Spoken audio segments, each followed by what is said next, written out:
Hello, this is David Frost at the Hearthscam Network. I want to talk to you today about building a professional culture in your schools.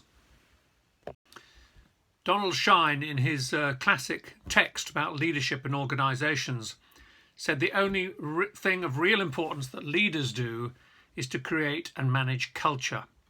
The unique talent of leaders is their ability to work with culture. And he was talking about organisations in general, not just schools and educational institutions. So let's just think about what we mean by a professional culture. I think it's essentially the pattern of values, beliefs and norms of behaviour. You don't necessarily find a very clear and consistent pattern across a given school. That's one of the difficulties that school leaders have to face, of course. But the school principal needs to think about the kind of culture that would lead to long-term success for the school, the kind of culture that might enable change and improvement to take place all the time. What kind of culture would that be?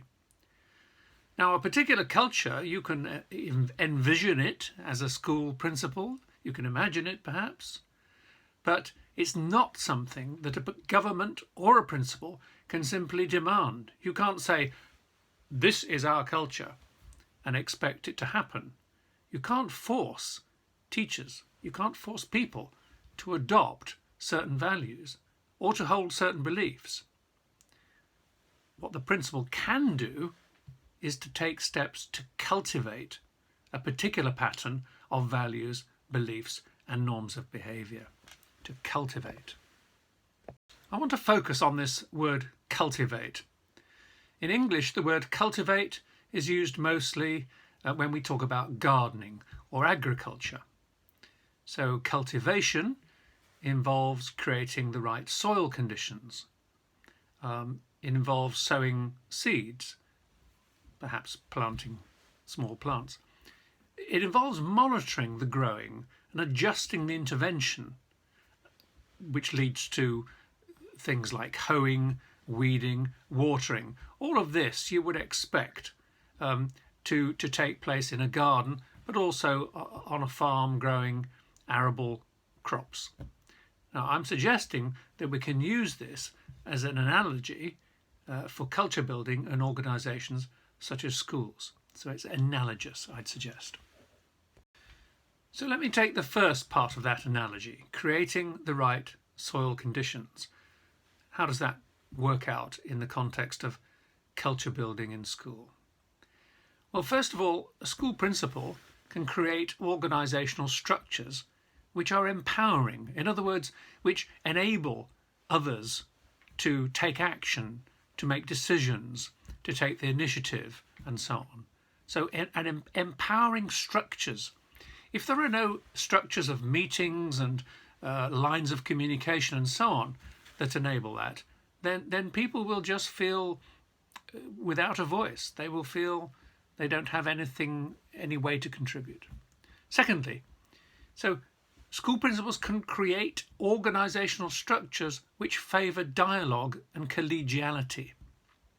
In other words, the structures that give opportunities for teachers to talk to each other.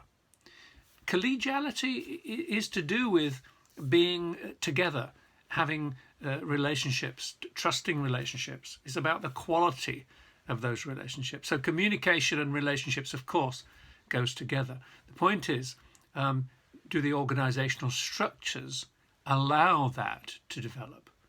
That's the key.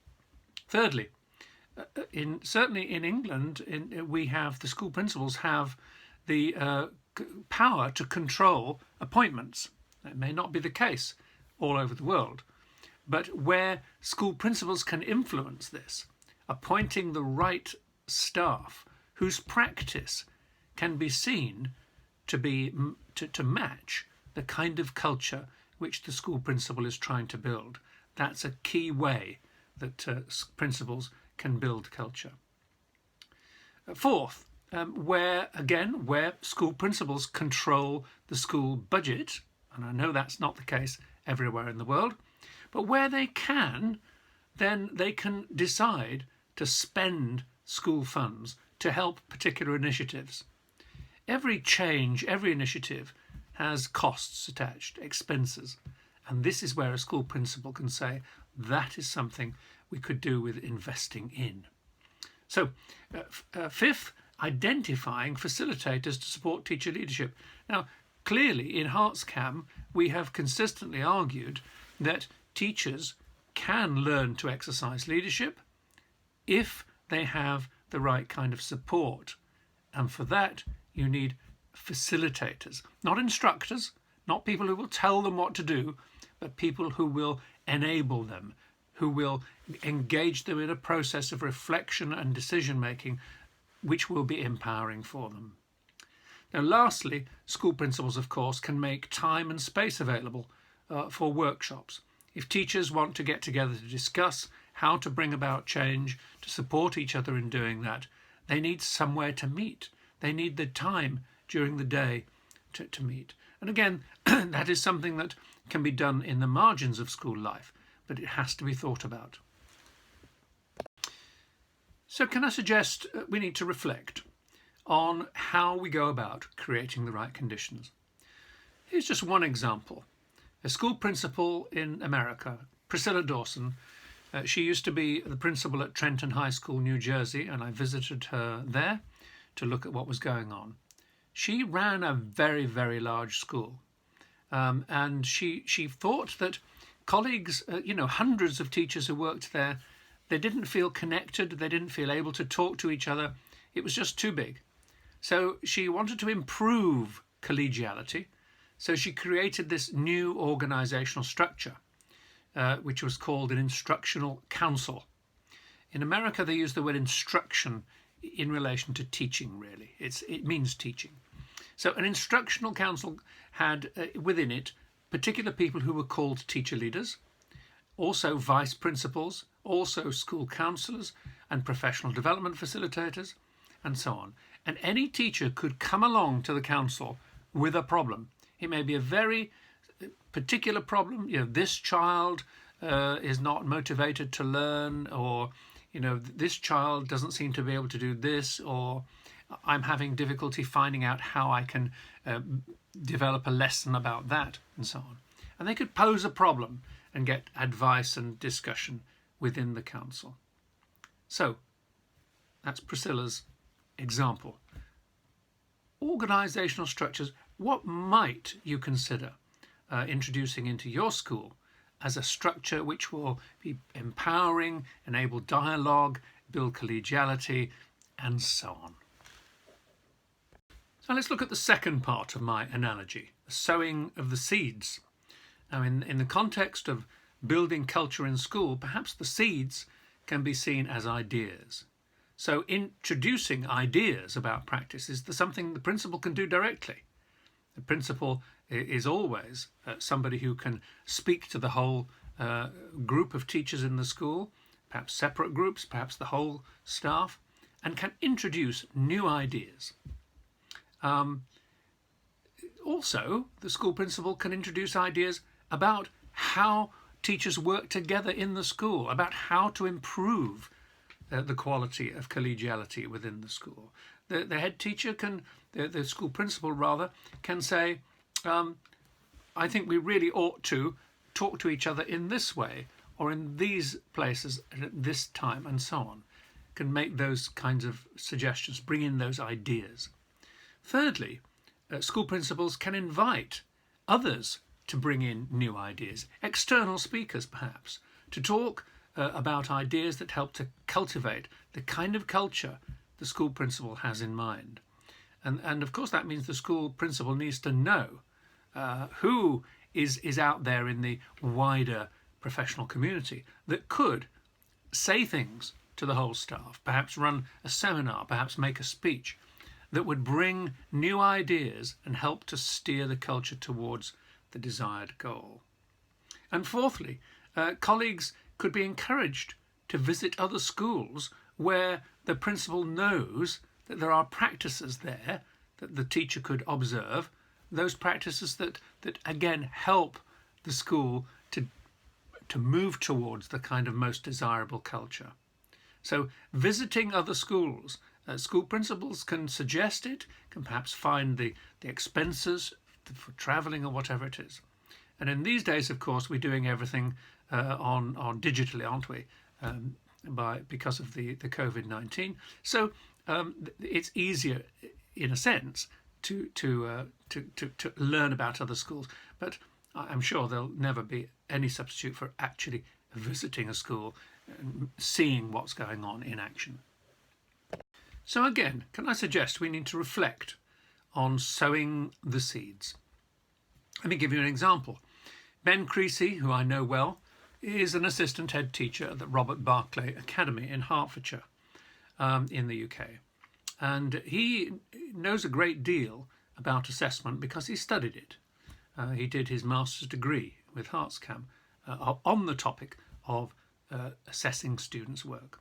And so he was asked to give a talk at his school about the assessment of students' learning to the whole staff, and he has been invited to do that at other schools, in neighbouring schools, and he is good at advocating for more efficient methods of marking students' work.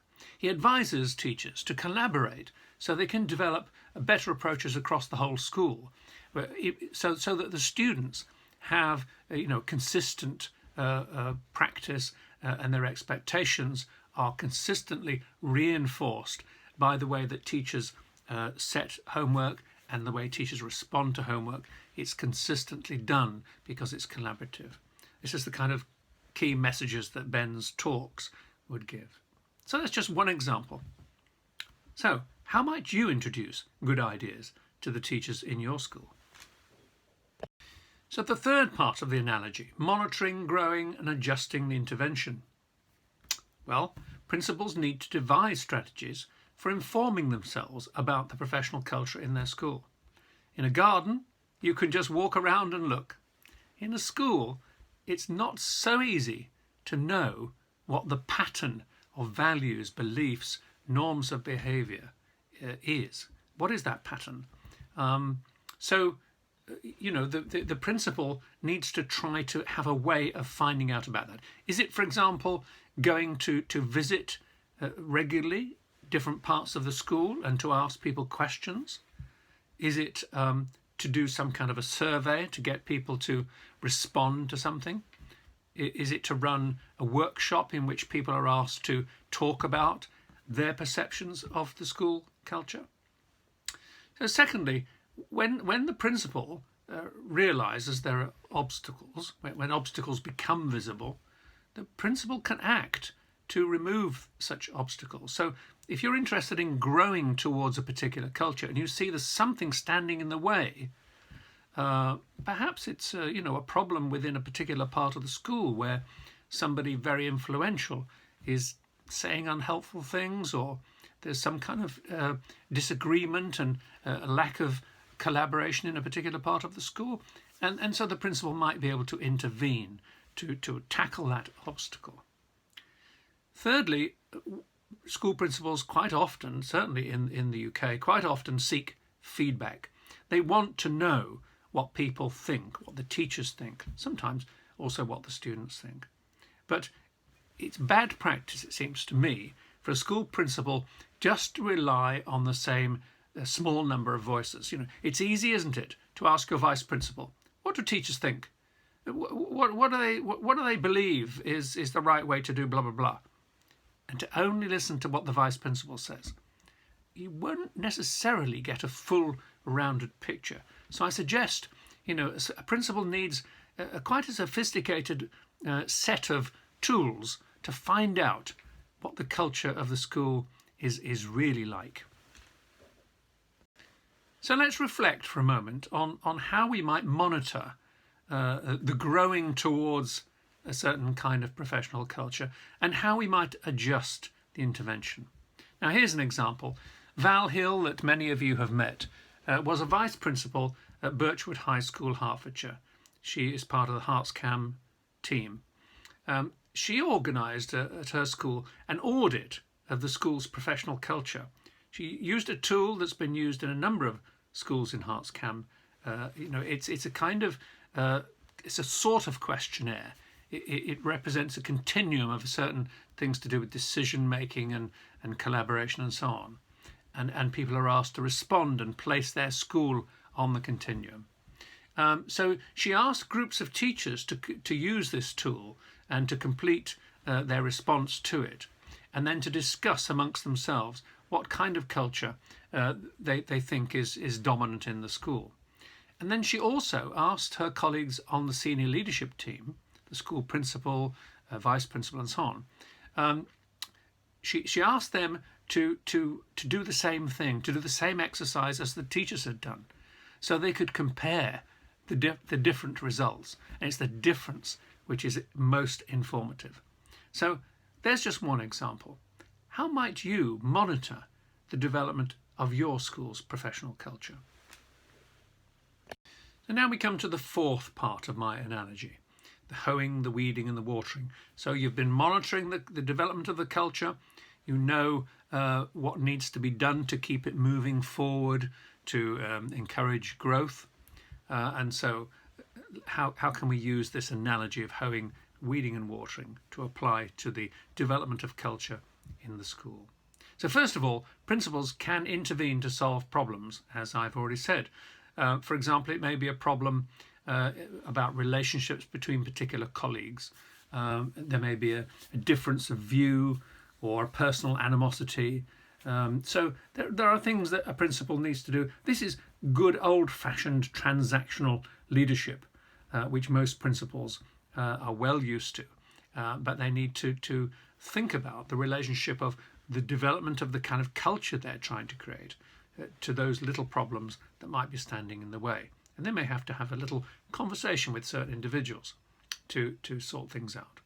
Secondly, it may be that ideas, misconceptions, unhelpful practices are developing that really are not helping the principal to build towards the kind of culture that the principal has in mind. So these need to be addressed. It may be about having those transactional conversations with certain individuals and trying to clarify and correct something that they seem to be saying, because older colleagues can sometimes have an unhelpful influence on younger colleagues, for example. But it may be simply that there is a need for clarification and information so that colleagues can have a chance to think about a different way of thinking about something. It may be that we go back to the sowing the seeds part here to say, people have got some odd ideas here, ideas that are not helpful. So I need to try to bring in some way of rethinking this particular aspect of the way we do things in our school. Thirdly, principals, of course, are in a key position. They have this authority. Their approval matters within the school. So the principal has this capacity to encourage this kind of behaviour or that kind of initiative. And this frequent encouragement is like the watering in the garden. It's really important to help teachers to move forward, to have that reward of saying, well done, that's really helpful. And linked to that, the last one, linked to the third one, is that principals can draw attention to those innovations. Okay, so you can encourage and approve an individual's actions, and you can say, well done, that's very good. But even better, you can look at that and you can make a way of broadcasting to the whole of the staff. This is a really good practice. Congratulations to such and such a team in the school because they're doing great work. If only we can have more work like that. So telling the whole staff about these examples of excellent work is part of making visible the kind of work the school principal wants to see developing in the future. So let's take a little time to reflect on the hoeing, weeding and watering aspect of culture building. And I'll give you an example. Claire Robbins is the principal at Sir John Law's School. This is in Hertfordshire in the UK. She's been principal there for many years, and she is very good at building culture. So at that school, there was a staff meeting every Friday morning And they had this by rotation. In other words, your turn this week, our turn next week.